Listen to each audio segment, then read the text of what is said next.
علیکم، امید ہے تمام دوست خیریت سے ہوں گے۔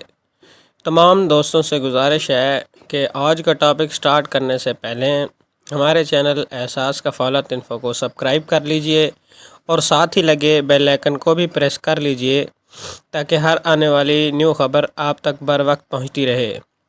تو ناظرین، جیسے کہ آپ کو معلوم ہے کہ صوبائی لیول پر یعنی پنجاب کے اندر، کیونکہ ہمارا صوبہ پنجاب ہے، صوبہ پنجاب میں جو احساس راشن رعایت پروگرام ہے وہ پھر سے سٹارٹ کیا جا رہا ہے۔ اس کی جو نیو ڈیٹ ہے وہ جو اس کی ہیڈ ہیں ڈاکٹر ثانیہ نشتر، اس نے ہی فیصلہ کرنا ہے کہ یہ کب سٹارٹ کریں گے۔ تو باقی کافی مارکیٹ کے اندر فیک نیوز گردش کر رہی ہیں۔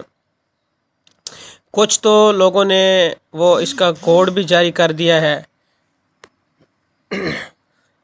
8123 8123، تو یہ سب فیک نیوز ہے۔ ابھی تک کوئی بھی نیوز ڈاکٹر ثانیہ نشتر کی طرف سے نہیں آئی کہ یہ کب سٹارٹ کرنا ہے، ٹھیک ہے جی۔ تو ایک کل ڈاکٹر ثانیہ نشتر کا ٹویٹ آیا تھا، احساس راشن رعایت کے لیے پنجاب میں رجسٹریشن کا آغاز 15 ستمبر تک ہوگا اور نئی رجسٹریشن کا سلسلہ 3 مہینے تک جاری رہے گا۔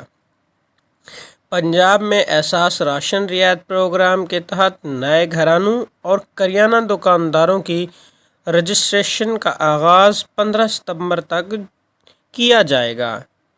احساس راشن رعایت کے تحت پنجاب میں نئی رجسٹری کے لیے معلوماتی جو ویڈیوز ہوں گی یا کوئی ایپ ہوگی یا جو بھی وہ لاہے عمل اختیار کریں گے وہ نیوز ہم تک آ جائے گی۔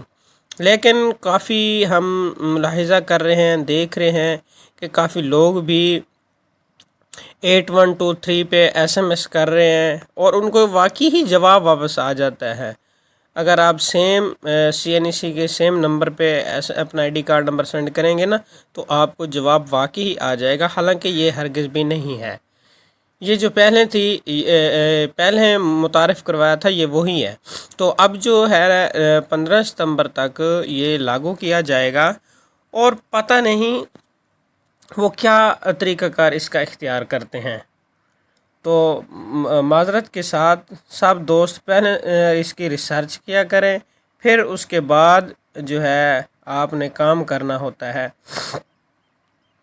یہ جو بھی پہلے ہوتا تھا یہ وفاقی لیول پہ، ٹھیک ہے، یہ وفاق کام کرتی تھی۔ اب جو ہے یہ صوبائی لیول پہ کام ہونا شروع ہو گیا ہے۔ اب یہ صوبے کی حکومت ہے وہ بھی جو بھی کام ہوگا وہ بتائے گی کہ اب کیا طریقہ کار اختیار کرنا ہے۔ یہ ان کاموں میں ڈیلے اسی لیے کیا جا رہا ہے کیونکہ جیسا کہ آپ کو معلوم ہے ہمارے پاکستان کے اندر سیلاب آیا ہوا ہے، تو ہماری گورنمنٹ سیلاب زدگان علاقوں میں مصروف ہے اور جو بھی فی الوقت امداد ہو سکتی ہے وہ فلڈ والوں کو جو ہے وہ ریلیف دے رہے ہیں۔ تو ناظرین، اس طرح کی فیک نیوز سے گریز کریں، تو ہمارے چینل کو سبسکرائب کر لیں۔ ہم آپ تک جو سچ نیوز ہوگی انشاءاللہ سچ نیوز ہی آپ کو پہنچائیں گے۔ جزاک اللہ خیر۔